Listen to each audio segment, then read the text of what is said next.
Today you will hear two different versions of the same story. A story about a lie so big it would lead to an insidious act that would shatter the lives of 8 people. Let's go.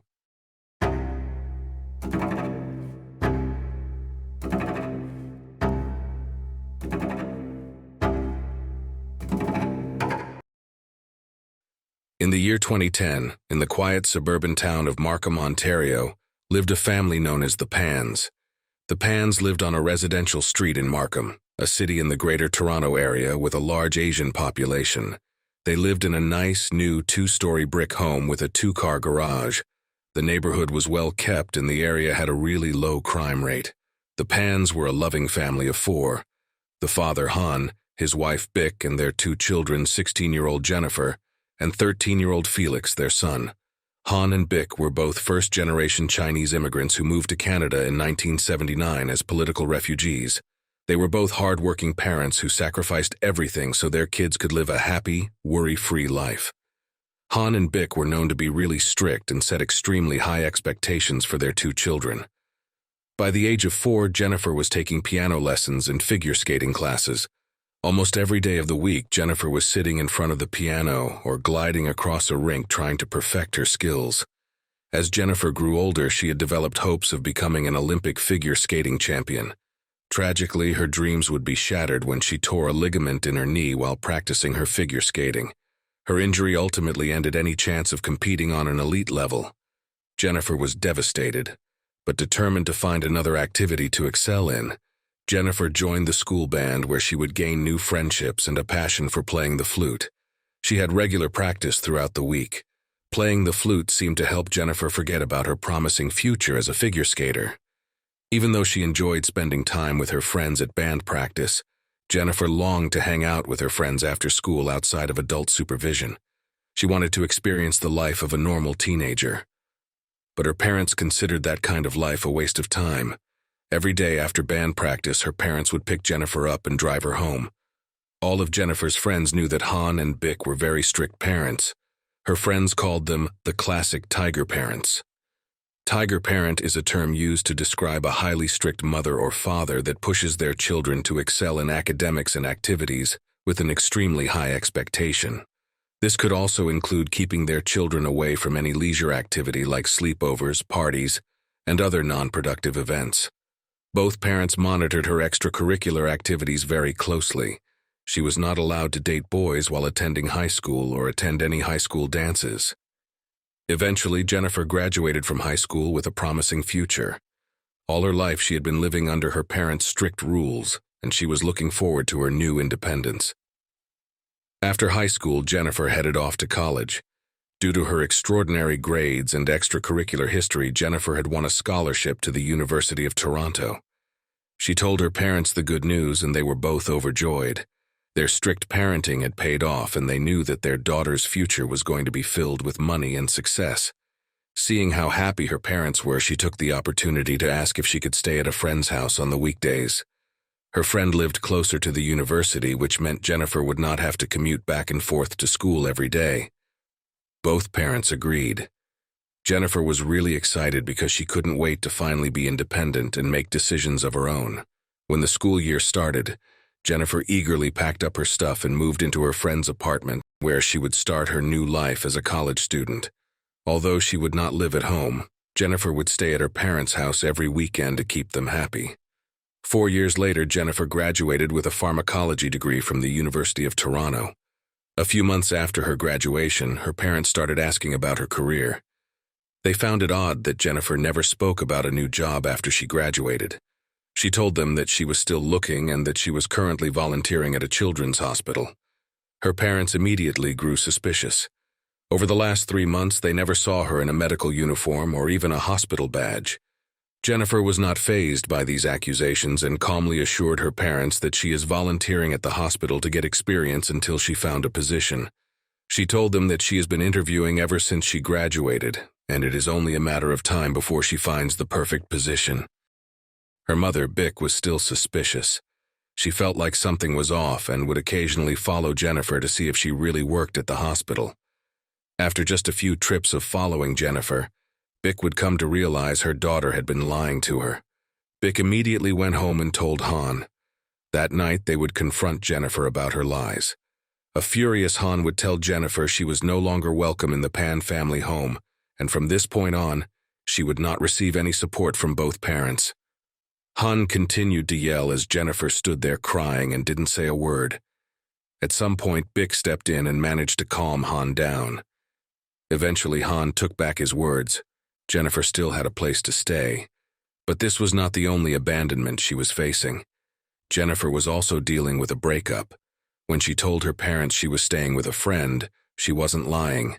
She just left out the fact that her roommate was a man. Jennifer was living with Daniel Wong, who was also her boyfriend. They became friends in high school, and they both had a crush on each other. But due to her parents' strict rules, Jennifer and Daniel never dated. She knew that if she told her parents that her roommate was a man, they would not have approved of her moving out, and they would disapprove of anyone who wasn't Chinese. Daniel was of mixed race, both Chinese and Filipino. When Jennifer went off to college, she saw it as an opportunity to be with Daniel. For 6 years, Jennifer and Daniel were secretly dating. Over the years, Daniel grew tired of hiding their relationship and finally decided to end things with Jennifer. Once again, Jennifer was being abandoned. A few weeks later, she found out that Daniel had begun a new relationship with another woman. Jennifer was devastated. This would not be the worst of her troubles. One night, Daniel received a phone call from Jennifer. She was hysterical, crying so hard Daniel could barely understand her. Initially, he thought that maybe she was crying because she was sad about the breakup. Instead, Jennifer would compose herself and begin telling Daniel about a vile incident that happened to her just a few days earlier.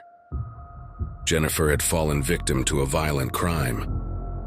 3 days prior to her phone call to Daniel, a man showed up to the Pan house. He asked for Jennifer. She was hesitant to open the door to this stranger, and she was home alone. The man was polite, and he flashed a police badge to her. He told her he had some questions for her regarding a recent crime. Feeling silly, Jennifer opened the door, not knowing what horrors would follow. As soon as the door was opened, several men rushed into her home and took turns assaulting her. The next day, she received an envelope with a bullet inside. She told Daniel that the sender was someone he was very close to. It was his new girlfriend. She orchestrated the assault so Jennifer would not contact Daniel ever again. After hearing this, Daniel grew furious and immediately broke up with his new girlfriend. He was angry and wanted to go to the police, but Jennifer insisted that it wouldn't help. Daniel eventually let it go. Some time would pass and Jennifer was her happy self again. Life seemed to be taking a positive turn for her. Jennifer was dating Daniel again. He was the love of her life. This happiness would be short-lived. On the night of November 8, 2010, Jennifer was at her parents' house getting ready to go to bed. Paranoid about having another break-in, Jennifer went to check the lock on the front door.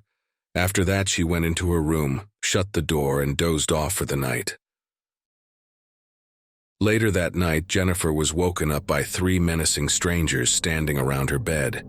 They held her down and tied her up with a rope. They also duct-taped her mouth so she would not alert the rest of the family sleeping in the house. Once Jennifer was tied up, the men headed to her parents' room, waving their weapons around demanding money. They ransacked the house looking for anything of value. When they were done, they marched her parents down to the basement, where they would unleash a vicious attack on Han and Bick. Jennifer, helpless to do anything, could only listen as her parents screamed in pain. At some point, she noticed a moment of silence, followed by a series of muffled gunshots. At this point, Jennifer was terrified. She knew that whatever happened to her parents was the same fate awaiting her any second now. She heard the men coming up from the basement. Her heart was racing as she stared at her door, bracing herself for what would come next. A few seconds later, Jennifer had a moment of relief. She heard the 3 strangers flee the house. They managed to steal around $2,000 in cash. As she lay on the floor bound by rope, she managed to get out of her restraints and get to her phone, immediately calling 911. Once the police arrived, they entered the basement where they would find themselves in the middle of a bloody crime scene. Bick and Han had been brutally attacked. They both suffered multiple bullet wounds. They were rushed to the hospital where her mom would sadly succumb to her wounds. Han, Jennifer's dad, was left in a coma. Devastated, Jennifer would give the police as much detail about the men and events that happened just 20 minutes earlier. The police believed that the family became a target due to their wealth, but once the detectives started to investigate the crime scene, they noticed that a large number of valuables were left behind, which stood out as strange because they ransacked the house but skipped over items worth thousands of dollars. Frightened and traumatized, Jennifer did not want to stay at home, so she called Daniel, who came to pick her up, and they went back to his place. Not having any other leads, the police were treating this as a home invasion gone wrong. Hours later at the nearby hospital, Han would wake up from his coma. Detectives immediately started interviewing him in hopes that he had more details about the home invaders. He would reveal a shocking detail that would lead the investigators right to the person responsible for the gruesome attack. Han started by telling the detective about what went on in the basement. Then he dropped a bomb on them. At some point in the basement, after suffering gunshot wounds and a blow to the head, Han passed out. In a brief moment of going in and out of consciousness, Han remembered glancing at his daughter Jennifer. He saw her standing next to one of the men with an evil grin on her face. She was whispering something to him in a friendly manner. That was the last thing Bick saw before he passed out. At that moment, the police sent out an order to arrest Jennifer. Once she was in the police interrogation room, she would tell the most shocking and twisted tale, lies and deceit. This is what really happened. Ever since middle school, Jennifer always longed to be independent. She spent many years doing only what her parents told her, consistently getting perfect scores in academics. All she ever knew was studying and practicing. She had to be perfect to meet her parents' extremely high expectations. Jennifer, for the most part, would be a perfect daughter to her parents. That is, until she reached high school. Once Jennifer reached high school, her grades quickly went from perfect to average. She spent more time in school socializing, but she did enough to pass her classes and not raise any concerns from her teachers, so her parents would never be notified. When it came time to show her report card to her parents, Jennifer somehow made forgeries of her report card showing perfect scores every semester until she graduated high school. Once out of high school, her parents were expecting her to go to college on her new scholarship. That scholarship Jennifer claimed to receive was actually from a different college as part of an early start program. The school eventually took back their offer because Jennifer's grades didn't meet the criteria to attend that university. As for attending Toronto University, she never took a single class. She didn't even apply. To trick her parents into thinking she was attending college, she would buy second-hand books and fill notepads full of information to make it look as though she was taking notes in class. Jennifer made up this story about how she got a scholarship to Toronto University. To support herself, she would work in restaurants and teach piano lessons on the side. As for her relationship, Daniel and Jennifer had been living together for 6 years. Daniel wanted to stop hiding things from her parents and live like a normal couple. He was tired of going out of his way to pretend that he was not in Jennifer's life, so he decided to end it. When Jennifer learned that Daniel had moved on, she concocted a story about how these mysterious men posing as police broke into her house and assaulted her. She made the whole thing up in the hopes of getting Danile to break up with his girlfriend. It worked. She was able to convince Daniel to come back to her, but she knew she would never be able to tell her parents, and Daniel would eventually leave again. So she devised an evil plan. Jennifer knew that her parents had $1 million life insurance policy split between her and her brother, and if anything were to happen to them, she could collect that money and finally be with Daniel without having to hide it. Jennifer decided to hire a hitman. Remembering an old high school friend who once bragged about killing someone, she gave him a call. Once they met up, she told him the details and an agreement was made. He would kill Han and Bick. He eventually returned the money because he got cold feet. Jennifer was not deterred from getting everything she wanted, so she went to Daniel and told him about how her parents would never accept him because he is Chinese and Filipino and how they wanted to control her life. They were the reason Daniel and Jennifer could not be together openly, and if they were gone, she would collect a lot of money so they could be together like they've always wanted. Hearing this, Daniel told Jennifer he would take care of it. He searched for a hitman for some time. Eventually, he came across a man named Lenford Crawford. Lenford was willing to kill for money, so Jennifer met up with Lenford. She handed him $10,000 and gave him the details. After that, he handed her a cell phone and a SIM card. He instructed Jennifer to call him when she was ready. The night of the robbery, just before Jennifer went to bed, she checked the lock on the front door, only she wasn't checking to see if it was locked. She was actually unlocking it so Lenford and the other men would have an easy entrance into the Pan family home. And when she went into her room and closed the door, she didn't fall asleep. She closed her door so her parents wouldn't hear her making the fatal phone call to set the attack in motion. She set the whole thing up. But there was a hiccup in their plan. That night, after assaulting her parents, Lenford and the other men left the house.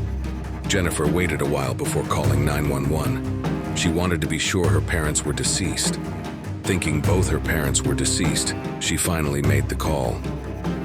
After the paramedics took her parents to the hospital, Daniel and Jennifer went back to Daniel's place. Jennifer was not aware that her dad was in a coma, so it was a surprise to her when she learned that Han was not only alive, but he informed the police that Jennifer was acting along with home invaders. Jennifer, Daniel, Lenford, and his partner were arrested and convicted on December 13th of 2014. Each received a life sentence of 25 years without the possibility of parole. Jennifer received a court order to never contact Daniel again. She is currently serving her time in the Grand Valley Institution for Women in Kitchener, Ontario. That is all for today. Leave your thoughts in the comments below. If you haven't already, please click the like and subscribe buttons to get more stories. Until next time, I'm out.